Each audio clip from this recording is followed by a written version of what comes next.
Are you contemplating a career change?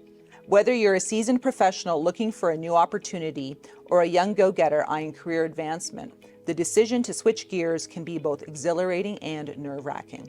The allure of higher compensation or better growth opportunities may be driving your desire for change, but before you take the plunge, it's crucial to compare salary and benefit packages, considering both intermediate rewards and long-term prospects. Ask yourself, what are your goals? And how does this move align with them? Navigating executive compensation can be particularly tricky. While salary details may seem straightforward, the true value often lies in the long-term incentives and bonuses.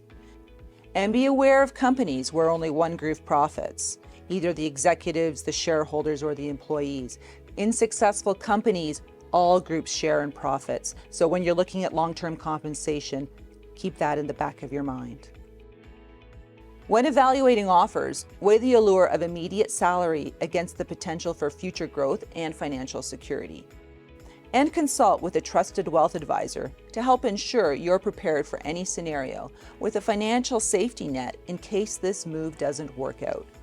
You can control how hard you work, but you can't control external factors. So you need to be in a position to survive anything. And if you're ready to take control of your career and your financial future, I'm here to be the new executive on your team. So reach out today to talk through your options.